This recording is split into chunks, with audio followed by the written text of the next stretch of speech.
नमस्कार दोस्तों, तो स्वागत है आप सभी का आपके अपने YouTube channel Rahul Saklani academy में। उम्मीद करता हूं दोस्तों आप सभी लोग स्वस्थ होंगे, मस्त होंगे। तो बहुत सारे दोस्तों का मेरे क्वेश्चन था कि सर आजकल आप बोर्ड में क्लास नहीं लेके आ रहे हैं। तो इसका कारण है दोस्तों कि घर पे आजकल काम चल रहा है, तो उस वजह से मैं बोर्ड में आपके लिए जो है क्लास लेके नहीं आ पा रहा हूँ। तो तब तक आप लोग पीडीएफ के माध्यम से काम चलाइए। जैसे ही कार्य में काम कंप्लीट हो जाता है उसके बाद मैं आपके लिए प्रॉपर बोर्ड के माध्यम से क्लास लेके आऊँगा। तो आज की जो मैंने वीडियो बनाई है दोस्तों, ये आपके फॉरेस्ट गार्ड के एग्ज़ाम को देखते हुए बना रखी है। तो क्लास को बिल्कुल भी मिस मत करना। जितनी भी क्लासें आज से लेकर के फॉरेस्ट गार्ड के एग्ज़ाम तक आएंगी, उन क्लासों को बिल्कुल भी मिस मत करना। वहाँ से क्वेश्चन बनेंगे ही बनेंगे, इसकी 110% गारंटी मैं आपको देता हूँ। तो चैनल के साथ जुड़िए। अगर वीडियो अच्छी लगती है दोस्तों तो चैनल को लाइक करें, शेयर करें और सब्सक्राइब करना तो बिल्कुल भी मत भूलें और बेल आइकन बजा लेना, जिससे कि आपके पास सबसे पहले नोटिफिकेशन पहुंच जाए। तो पहला आंदोलन है, देखते हैं हम, तिलाड़ी रवाई आंदोलन। आज वन आंदोलनों से संबंधित वीडियो बना रहा हूं, जिसमें पहला आंदोलन है तिलाड़ी रवाई आंदोलन। तिलाड़ी रवाई आंदोलन टिहरी राज्य में राजा नरेंद्र शाह के समय एक नया वन कानून लागू किया गया था, जिसके तहत किसानों की भूमि को वन भूमि में शामिल किया जा सकता था। हुआ क्या था दोस्तों? क्वेश्चन पूछा जाएगा, तिलाड़ी रवाई आंदोलन के समय टिहरी का राजा कौन था? तो तिलाड़ी रवाई आंदोलन के समय टिहरी का राजा हुआ करता था नरेंद्र शाह। और नरेंद्र शाह के समय एक नया वन कानून लाया गया, जिसके तहत कहा गया कि तुम्हारी घर को छोड़ करके जितनी भी तुम्हारी भूमि है वो भूमि आ जाएगी अब किस भूमि के अंडर? वन भूमि के अंडर आ जाएगी। और जो तुम्हारे वनों में अधिकार थे वो सब अधिकारों को छीन लिया गया। अब तुम वनों से क्या नहीं काट सकते थे? लकड़ियां नहीं काट सकते थे, घास नहीं काट सकते थे। इन सभी चीजों पर प्रतिबंध लगा दिया। अब देखोगे गांव के लोगों का मेन क्या है? सब चीजें उन्हें प्राप्त होती हैं कहाँ से? जंगलों से। अब जंगलों में जाना ही छोड़ दिया, उनका जंगलों में जाना बैन कर दिया, तो वो लोग क्या करेंगे बेचारे? तो उन्होंने एक गठन किया, आजाद पंचायत का गठन। यानी तिलाड़ी के किसानों के द्वारा एक पंचायत का गठन किया गया, आजाद पंचायत का गठन। इस व्यवस्था के खिलाफ किसके खिलाफ विद्रोह शुरू कर दिया? किसने? यानी जो वन भूमि को लेकर के विवाद खड़ा हुआ था कि किसानों की भूमि को सब वन भूमि में चेंज कर दिया है, तो इसके खिलाफ टिहरी रियासत यानी टिहरी की जनता ने इसके खिलाफ क्या उठाई? आवाज उठाई और गठन कर दिया आजाद पंचायत का। इस आंदोलन के दौरान ही 30 मई 1930 को रवाई की जनता ने तिलारी के मैदान में यमुना नदी के किनारे आंदोलन छेड़ दिया। क्वेश्चन आएगा, तिलारी रवाई आंदोलन किस दिन हुआ था? तो तिलारी रवाई आंदोलन की घटना घटी थी किस दिन? 30 मई 1930 को। और ये जो घटी थी यमुना नदी के किनारे घटी थी। लेकिन नरेंद्र शाह के दीवान चक्रधर जुयाल ने क्या कहा? हुआ क्या था समझो, मैं आपको शॉर्ट फॉर्म में समझाता हूं। आजाद पंचायत ने घोषणा कर दी कि अब हम लोग आंदोलन करेंगे टिहरी रियासत के खिलाफ, और डेट हुआ करती थी 30 मई 1930। हुआ ये कि नरेंद्र शाह उस टाइम पे गए हुए थे लंदन में, लंदन घूमने के लिए गए हुए थे। तो उस टाइम पे उनके दीवान चक्रधर जुयाल हुआ करता था, जो पूरी टिहरी रियासत का कारोबार संभाले हुआ था। जब आंदोलन छेड़ रहे हैं, आंदोलन छिड़ा, तो चक्रधर जुयाल वहां पर पहुंच गया। चक्रधर जुयाल जब मैदान में पहुंचा रवाई के, तो उसने बोला कि सभी लोग क्या कर दो, मैदान को खाली कर दो। अगर खाली नहीं करोगे तो तुम पे गोलियां चला दी जाएंगी।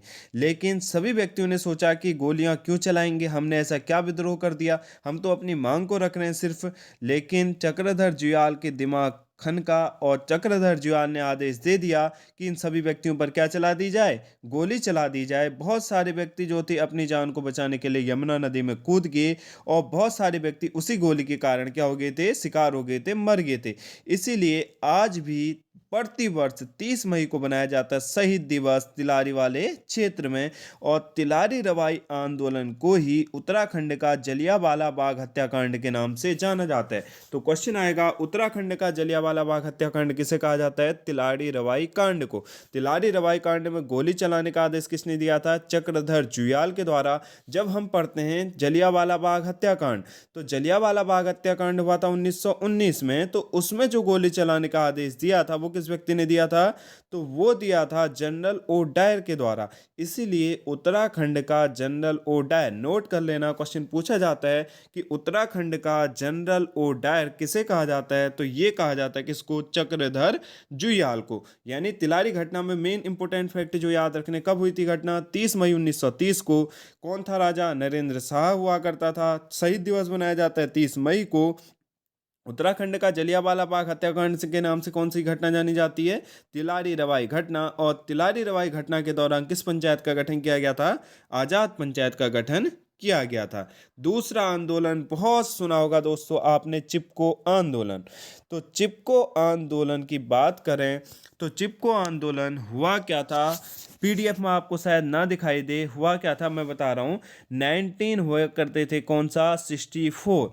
1964 में चंडी प्रसाद भट्ट के द्वारा दसौली ग्राम स्वराज संघ की स्थापना कर दी गई थी। एक एक शब्द सुनते हुए जाना, फिर मैं वहां से फाइल से पढ़ा के आपको बताऊंगा। 1964 1964 में चंडी प्रसाद भट्ट के द्वारा किसकी स्थापना कर दी गई है? दसौली ग्राम स्वराज संघ की स्थापना कर दी गई थी। और इसी बाद में 1972 में गठन कर दिया गया था महिला मंगल दल का। और इस महिला मंगल दल को पूरा संभाल रहा था कौन? दसौली ग्राम स्वराज संघ। और इसी महिला मंगल दल का अध्यक्ष बनाया गया था गौरा देवी को, जिन गौरा देवी के द्वारा बाद में स्टार्ट किया गया कौन सा आंदोलन? चिपको आंदोलन। अब जानेंगे चिपको आंदोलन के बारे में। 70 के दशक में बांज के पेड़ों की अंधाधुंध कटाई के कारण हिमपुत्रियों यानी वहां की महिलाओं ने यह नारा दिया था कि हिमपुत्रियों की यही है ललकार, वन नीति बल दे सरकार, वन जागे वनवासी जागे। रेणी गांव के जंगलों में यह नारे गूंजने लगे और आज भी ये नारे सुनाई देते हैं। चिपको आंदोलन की शुरुआत का कारण क्या था? उस टाइम पे हमारा जो हुआ करता था, यूपी के अंडर हुआ करते थे हम लोग, उत्तराखंड राज्य नहीं था, यूपी के अंडर ही थे।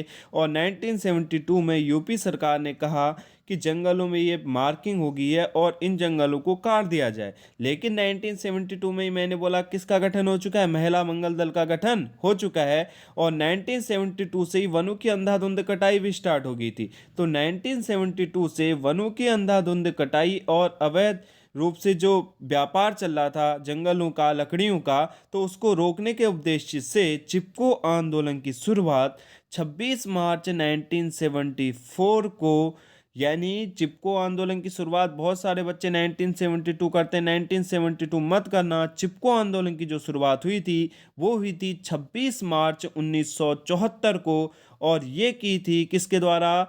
23 वर्षीय विधवा महिला गौरा देवी के द्वारा। और गौरा देवी ही अध्यक्ष थी किसकी? महिला मंगल दल की, जिसका गठन किया गया था 1972 में। और इस चिपको आंदोलन को जो फंडिंग कर रहा था वो कौन कर रहा था? दसौली ग्राम स्वराज संघ, जिसकी स्थापना चंडी प्रसाद भट्ट के द्वारा की गई थी। कब? 1964 में। इसके बाद 1974 26 मार्च 1974 से चिपको आंदोलन स्टार्ट हुआ, जिसमें जितनी भी महिलाएं थी वो महिलाओं के द्वारा क्या हो गया? पेड़ में चिपक गई थी वो, कि अगर तुम पेड़ को काटना चाहते हो तो पेड़ को काटने से पहले तुम्हें हमें काटना पड़ेगा, तब हम पेड़ को काटने देंगे। और इन्हीं चिपको आंदोलनकारी महिलाओं के द्वारा 1977 में एक नारा दिया गया था, क्या है यह जंगल के उपकार, मिट्टी पानी और बयार, जिंदा रहने के आधार, जो कि काफी प्रसिद्ध भी हुआ। चिपको आंदोलन को अपने शिखर पर पहुंचाने में जो पर्यावरणविद सुंदरलाल बहुगुणा जी हैं और चंडी प्रसाद भट्ट जी हैं, इन्होंने महत्वपूर्ण भूमिका निभाई थी। तो क्वेश्चन पूछा जाता है, चिपको आंदोलन की शुरुआत जरूर कर रखी है गौरा देवी के द्वारा 1974 में। और चिपको वुमेन के नाम से भी जाना जाता है किसको? गौरा देवी को। लेकिन चिपको आंदोलन को आगे पहुंचाने में जो कार्य किया था, शिखर में पहुंचाने में जो कार्य किया था, वो दो व्यक्तियों का अहम योगदान है। उसमें सुंदरलाल बहुगुणा जी और चंडी प्रसाद भट्ट जी। और इसी समय सुंदरलाल बहुगुणा ने एक नारा दिया था। कौन सा नारा दिया था? हिमालय बचाओ देश बचाओ का नारा दिया था। इसी आंदोलन के लिए चमोली के चंडी प्रसाद भट्ट जी को 1982 में रेमन मैग्सेसे पुरस्कार से सम्मानित किया गया था। तो क्वेश्चन आएगा, रेमन मैग्सेसे पुरस्कार अभी तक किस व्यक्ति को मिला है? तो ये मिला है चंडी प्रसाद भट्ट को। कब मिला है? 1982 में। किस आंदोलन के लिए? चिपको आंदोलन के लिए। और चंडी प्रसाद भट्ट को यहाँ पर हिमालय बचाओ देश बचाओ का नारा दिया था। चंडी प्रसाद भट्ट को पद्मश्री अवार्ड से सम्मानित किया जाना था, लेकिन चंडी प्रसाद भट्ट ने पद्मश्री अवार्ड लेने से उस टाइम पे क्या कर दिया था? मना कर दिया था। और इसी आंदोलन के बाद जब चंडी प्रसाद भट्ट और सुंदरलाल बहुगुणा जी के द्वारा इंदिरा गांधी से मुलाकात की गई तो इंदिरा गांधी जी ने भी माना कि हाँ कुछ टाइम के लिए इन जंगलों को काटने से क्या कर दिया है कि क्या प्रतिबंधित कर दिया था। और इसी आंदोलन के बाद गौरा देवी को फेम मिला था और गौरा देवी को इसी आंदोलन के बाद 1986 में वृक्ष मित्र पुरस्कार से सम्मानित किया गया था। देखो गौरा देवी के बारे में अगर मैं कुछ फैक्ट बताऊं आपको, तो गौरा देवी का जन्म जो हुआ था वो हुआ था लाता गांव में 1925 में। लाता गांव में इनका जन्म हुआ 1925 में। और जो इनका निधन हुआ था गौरा देवी का वो हुआ था 4 जुलाई 1991 को। और चिपको वुमेन के नाम से कौन महिला जानी जा रही है, तो वो जानी जाती है कौन, गौरा देवी। और जो इनकी शादी हुई थी वो हो गई थी 12 वर्ष की अवस्था में ही, और 12 वर्ष की जो अवस्था में शादी हुई थी ये हुई थी मेहरबान सिंह नेगी से। किसके साथ शादी हुई थी, मेहरबान सिंह नेगी से इनकी शादी हुई थी। और 1972 में चिपको देवी गौरा देवी को मैंने बोला महिला मंगल दल का क्या बना दिया गया था, अध्यक्ष बना दिया गया था 1972 में। और इन्हीं के द्वारा 26 मार्च 1974 से शुरुआत हुई थी किसकी, चिपको आंदोलन की। और इन्होंने एक जो नारा दिया था वो बहुत प्रसिद्ध हुआ था दोस्तों, मारो गोली और काट लो हमारा मायका। मारो गोली और काट लो हमारा मायका, यह प्रसिद्ध नारा दिया था गौरा देवी के द्वारा। और 1986 में इनको किस पुरस्कार से सम्मानित किया गया है, तो ये सम्मानित किया गया है वृक्ष मित्र पुरस्कार से। जो फैक्ट नहीं आते वो नोट कर लेना। जो ये एक्स्ट्रा फैक्ट बता रहा हूँ दोस्तों बहुत इंपॉर्टेंट है आपके हर एग्जाम के लिए, ठीक है। इसके बाद देखो अगला आंदोलन है 1977 का वन आंदोलन, फॉरेस्ट मूवमेंट ऑफ 1977। हुआ क्या, 1977 में नैनीताल जिले से यह राज्य स्तरीय आंदोलन शुरू हुआ था। व्यापक विरोध के बावजूद हो क्या रहा था, केवल नीलामी की तिथि संशोधित कर 27 नवंबर को तय हुआ क्या, 1977 में वनों की नीलामी कर दी जा रही थी। और वनों की नीलामी करने के बाद हो क्या रहा था, वन को अंधाधुंध काटा जा रहा था, जिसके विरोध में यहाँ की जनता खड़ी हुई। और खड़ी हुई तो अंग्रेज सरकार के द्वारा क्या किया गया, हमारी सरकार के द्वारा क्या किया गया कि जो नीलामी की तिथि थी सिर्फ उसको बदला गया और उसको आगे बढ़ाकर कर दिया 27 नवंबर, जिसके विरोध में यहाँ की जनता भड़क उठी और जनता के द्वारा नैनीताल के सैले हॉल को क्या कर दिया गया, जला दिया गया। यानी नैनीताल के सैले हॉल को आंदोलनकारियों ने क्या कर दिया, तो नैनीताल के सैले हॉल को आंदोलनकारियों के द्वारा क्या कर दिया गया, फूंक दिया गया, जिसके फलस्वरूप छात्रों की गिरफ्तारी हुई। और फरवरी 1978 में संभवतया पहली बार उत्तराखंड बंद हुआ था। बहुत बार क्वेश्चन पूछा गया बच्चों, फॉरेस्ट जो वन आंदोलन स्टार्ट हुए थे वो हुए थे 1977 में, लेकिन पहली बार जो उत्तराखंड बंद हुआ था वो हुआ था फरवरी 1978 में। इसी के बाद द्वाराहाट के चोचरी, पालड़ी, बागेश्वर में जनता ने ढोल नगारों के साथ वनों के कटान को बंद कराया था। जैसे ही उत्तराखंड में बहुत ज़्यादा विवाद खड़ा हुआ, हर जगह आंदोलन होने लगे, तो सरकार ने बोला कि ठीक है हम वनों की नीलामी बंद कर रहे हैं, अब वन कटाई पर प्रतिबंधित कर रहे हैं। जिसके बाद द्वाराहाट के चोचरी और पालड़ी में ये जनता के द्वारा ढोल नगारों के साथ वन कटान को क्या कराया गया था, बंद कराया गया था। अगला आंदोलन है डोंगी पैतोली आंदोलन। तो डोंगी पैतोली मूवमेंट, डोंगी पैतोली आंदोलन चमोली जनपद के डोंगी पैतोली में बांज के जंगल को काटे जाने के विरोध में जनता द्वारा चलाया गया आंदोलन था। तो क्वेश्चन पूछा जाएगा डोंगी पैतोली आंदोलन कहाँ हुआ था, तो डोंगी पैतोली आंदोलन चलाया गया था कहाँ पर, चमोली जनपद में। चमोली जनपद में डोंगी पैतोली आंदोलन चलाया गया। और किसके विरोध में चलाया गया था ये, तो ये चलाया गया था बांज के जंगल को काटे जाने के विरोध में चलाया गया था। यह बांज के जंगल को सरकार ने उद्यान विभाग को हस्तांतरित कर दिया और महिलाओं के विरोध के बाद सरकार को अपना फैसला वापस लेना पड़ा। बार बार जब तुम बांज के जंगल काटोगे तो उत्तराखंड की जो महिलाएं थी, महिलाओं ने यहाँ दराती उठानी स्टार्ट कर दी कि अब हम, अगर तुमने इसे काटा तो हम तुम्हें भी काट सकते हैं, ये बात याद रखना। तो जिस विरोध के बावजूद जब महिलाओं ने बहुत ज़्यादा विरोध किया तो विरोध के बावजूद सरकार को झुकना पड़ा और सरकार ने अपना फैसला वापस लेना पड़ा। और इसी आंदोलन को जाना जाता है किस नाम से, डोंगी पैतोली आंदोलन के नाम से। अगला आंदोलन देखते हैं। अगला आंदोलन हमारा कौन सा, पानी राखो आंदोलन। पानी राखो आंदोलन जो हुआ था, पानी राखो आंदोलन 80 के दशक के मध्य में उफरैंखाल गांव पौड़ी गढ़वाल के युवाओं के द्वारा पानी की कमी को दूर करने के लिए चलाया गया। यह आंदोलन काफ़ी सफल रहा। नाम में ही है पानी यानी पानी, पानी की कमी को दूर करने के लिए जो आंदोलन चलाया गया था, इस आंदोलन को दिया गया कौन सा आंदोलन? पानी राखो आंदोलन। और पानी राखो आंदोलन की जो शुरुआत हो रखी, ये शुरुआत हुई है उपरे खाल पौड़ी गढ़वाल से। उपरे खाल पौड़ी गढ़वाल से किस आंदोलन की शुरुआत हुई है? पानी राखो आंदोलन की शुरुआत हुई है। इस आंदोलन के सूत्रधार यानी इस आंदोलन को जो पहुंचाया था आगे तक, स्टार्ट जो किया था, वो थे सूत्रधार सच्चिदानंद भारती। यानी पानी राखो आंदोलन चलाने का श्रेय, पानी राखो आंदोलन को ऊंचाई पर पहुंचाने का जो श्रेय जाता है, वो जाता है सच्चिदानंद भारती को। एक बार यूकेएसएससी के द्वारा क्वेश्चन पूछा गया था कि सच्चिदानंद भारती क्या थे? वकील थे, शिक्षक थे, क्या थे? ऐसे करके चार ऑप्शन आए थे। तो सच्चिदानंद भारती हुआ करते थे शिक्षक, और कहाँ के शिक्षक थे? उपरेखाल पौड़ी गढ़वाल के। और इन्होंने ही इस आंदोलन के बाद दूधातोली लोक विकास संस्थान का गठन किया, जिससे क्षेत्र में जन जागरण कर सरकारी अधिकारियों पर दबाव बनाकर वनों के अंधाधुंध कटान को रुकवाया गया। अब इस आंदोलन के तहत बच्चों और नौजवानों और महिलाओं के द्वारा लगभग 15 लाख से भी अधिक पेड़ लगा दिए गए हैं।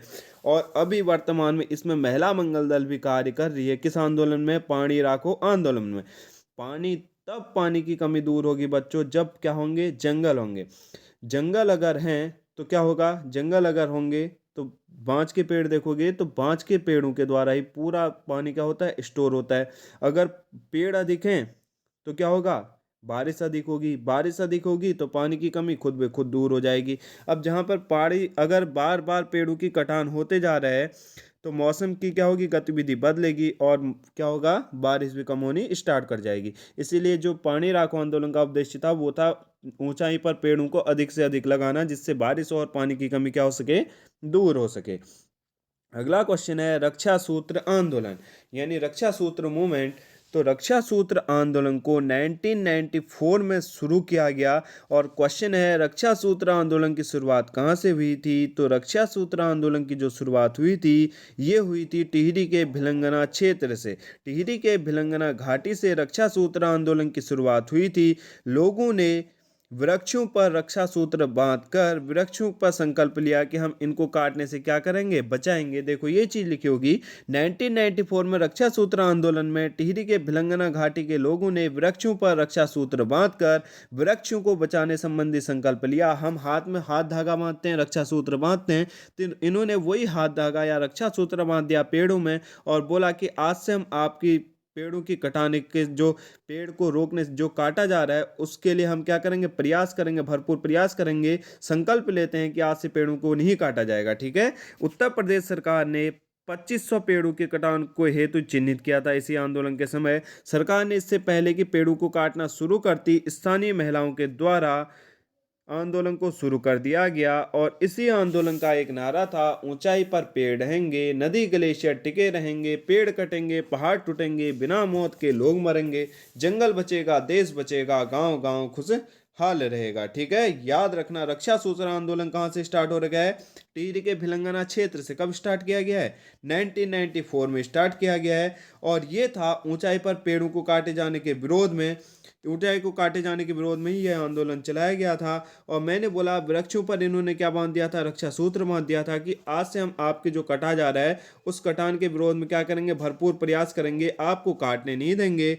और ये आंदोलन हुआ था कहाँ पर? टिहरी के भिलंगना क्षेत्र से हुआ था। और इस आंदोलन के दौरान ही नारा दिया गया था, ऊंचाई पर पेड़ रहेंगे, नदी ग्लेशियर टिके रहेंगे, पेड़ कटेंगे, पहाड़ टूटेंगे, बिना मौत के लोग मरेंगे, जंगल बचेगा, देश बचेगा, गांव गांव खुशहाल रहेगा। ठीक है। अगला आंदोलन है झपटो छीनो मूवमेंट, यानी झपटो छीनो आंदोलन।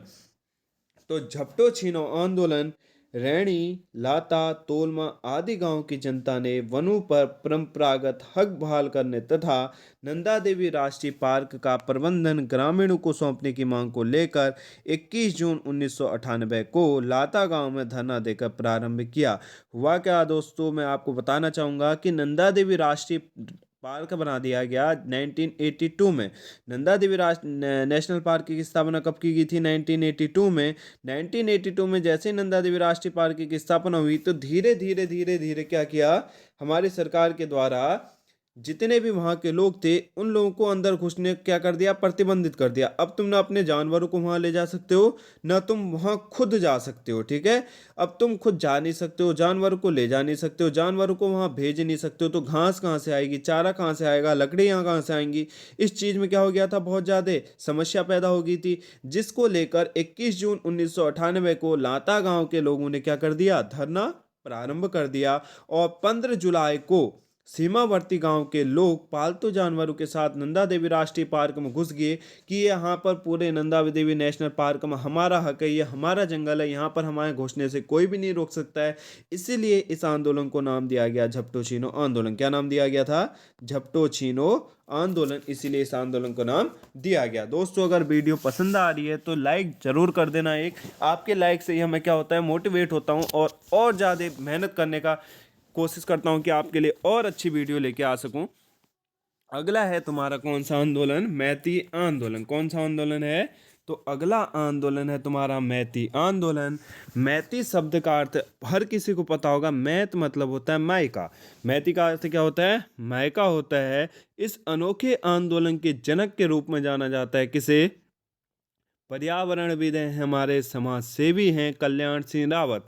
पर्यावरणविद या समाज सेवी कल्याण सिंह रावत को ही जाना जाता है किस आंदोलन के जनक के रूप में, मैती आंदोलन के जनक के रूप में, जिन्होंने इस आंदोलन की शुरुआत की थी 1996 में। कब की थी, 1996 में शुरू की थी। उन्होंने कल्पना भी नहीं की थी कि आंदोलन इतना विस्तार पालेगा। ग्वालदम इंटर कॉलेज के छात्रों को शैक्षणिक भ्रमण कार्यक्रम के दौरान बेदिनी बुग्याल में वनों की देखरेख करते देख जो हमारे रावत जी हैं, कल्याण सिंह रावत जी, इनके मन में एक सवाल आया कि पर्यावरण का जो संरक्षण है वो लड़कों से अच्छे बेहतर ढंग से कर सकती हैं कौन, महिलाएं, युवतियां बेहतर ढंग से कर सकती हैं।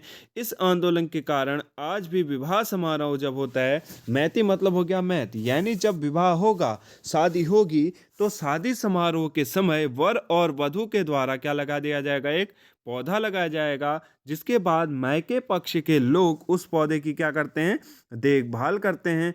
और विवाह निमंत्रण पर बकायदा मैती कार्यक्रम छपता भी है कि हमारी बेटी की शादी हो रही है, आप मैती आंदोलन में भी क्या हो, उपलब्ध रहें, ठीक है। तो विवाह का जो निमंत्रण होगा, निमंत्रण कार्ड होगा, उस पर वह भी क्या होता है, मैती का कार्यक्रम छपता है, जिसमें लोग पूरी दिलचस्पी लेते हैं। जो नोट चीज़ें हैं वो याद रख लेना। मैती आंदोलन में केवल भाग लेती हैं अविवाहित युवतियां। मैती आंदोलन में केवल कौन भाग लेती हैं, अविवाहित युवतियां भाग लेती हैं जिनकी शादी नहीं हो रखी है। और मैती संगठन के संचालन के लिए, मैती संगठन के संचालन के लिए जो अविवाहित युवतियां हैं वो अपने में से एक को अध्यक्ष चुनती हैं, और जिसे अध्यक्ष चुनती हैं उसे नाम दिया जाता है दीदी। उसे क्या दर्जा मिल जाता है, दीदी का दर्जा मिल जाता है। देखो, यानी मैती आंदोलन की शुरुआत की थी किसके द्वारा, कल्याण सिंह रावत के द्वारा 1996 में। और मैत मतलब होता है मायका, यानी जब वर और वधू की शादी हो रही होती है तो उस टाइम पे वर और वधू एक पेड़ लगाते हैं, जिसकी रक्षा कौन करेगा, उसके मायके वाले करेंगे। और यह कार्यक्रम में जो मैती कार्यक्रम है इसमें केवल अविवाहित युवतियां ही भाग लेती हैं, और अपने में से एक को अध्यक्ष चुनती हैं, जिसे दर्जा दिया जाता है किसका, दीदी का। तो कल्याण सिंह रावत के बारे में कुछ अन्य फैक्ट बताता हूं। देखो दोस्तों, ये जो बहुत महत्वपूर्ण फैक्ट रहेंगे इनको भी अपने कॉपी में नोट कर लेना। क्वेश्चन आया था, हिमालय वन्यजीव संस्थान की स्थापना किस व्यक्ति के द्वारा की गई थी, तो हिमालय वन्यजीव संस्थान, हिमालय वन्यजीव संस्थान की स्थापना की थी कल्याण सिंह रावत के द्वारा। किसके द्वारा की गई थी, कल्याण सिंह रावत के द्वारा की गई थी। 1974 में 1974 में हिमालय वन्यजीव संस्थान की स्थापना किसके द्वारा की गई है, ये की गई कल्याण सिंह रावत के द्वारा। और कारगिल सेतु की स्मृति में शौर्य वन एवं वैती वन आंदोलन स्थापित किया था कल्याण सिंह रावत के द्वारा। कारगिल में शहीद की स्मृति में शौर्य वन एवं मैती वन स्थापित करने का श्रेय भी जाता है किस व्यक्ति को, कल्याण सिंह रावत को। और कल्याण सिंह रावत को ही वर्ष 2020 में पद्मश्री अवार्ड से सम्मानित किया जा चुका है। याद रखना, कल क्वेश्चन पूछा जाएगा कि कल्याण सिंह रावत को पद्मश्री से सम्मानित किया गया, तो ये किया गया वर्ष 2020 में। वर्ष 2020 में किससे सम्मानित किया गया इन्हें, पद्मश्री अवार्ड से। और इनका संबंध है कौन से जिले से, चमोली जिले से। इनका जो जन्म हुआ था ये हुआ था 19 अक्टूबर 1953 में। 1953 में इनका क्या हुआ था, जन्म हुआ था और चिपको आंदोलन से प्रेरणा लेकर ही इन्होंने जो आंदोलन स्टार्ट किया था उस आंदोलन को इन्होंने नाम दिया, कौन सा आंदोलन? मैती आंदोलन। ठीक है, तो दोस्तों आज हमने पढ़ा तिलारी रवाई आंदोलन। तो तिलारी रवाई आंदोलन मैंने बोला 30 मई 1930 को हुआ था, आज़ाद पंचायत का गठन किया गया था। ऐसे ही हमने पढ़ा रक्षा सूत्र आंदोलन, ऐसे ही हमने पढ़ा झपटो चीनो आंदोलन। जितने भी आंदोलन हैं, जहाँ से भी जो क्वेश्चन भी बन सकता है वो मैंने इसमें सभी कवर करा दिया है, और इससे बाहर आपका एक भी एग्जाम नहीं होगा जहां क्वेश्चन बन जाए। तो इसलिए अपनी तैयारी हमारे चैनल के साथ करते रहिए। अगर आपको कहीं भी समस्या आती है तो मुझे कमेंट बॉक्स पर ज़रूर बताएं। अगर ये आपको पीडीएफ चाहिए तो मुझे पर्सनली आप मैसेज कर देना, टेलीग्राम में या उसमें फेसबुक में कहीं भी मैसेज करके मुझसे पीडीएफ ले लेना। तो अगर आपको वीडियो पसंद आई है तो लाइक करें, शेयर करें, चैनल को सब्सक्राइब करें। और कोई वीडियो अगर आपको और चाहिए, स्पेशल वीडियो फॉरेस्ट गार्ड के रिगार्डिंग, तो वो भी बता देना कि सर इस सब्जेक्ट में हमें या इस टॉपिक पे हमें वीडियो चाहिए, तो अगली वीडियो में उसी टॉपिक पे बनाऊंगा। और साथ साथ मैं कोशिश करूंगा कि आपके लिए प्रैक्टिस सेट हर दिन का एक दे सकूं। तो अभी के लिए यहीं पर वीडियो को समाप्त करते हैं। जय हिंद, जय भारत।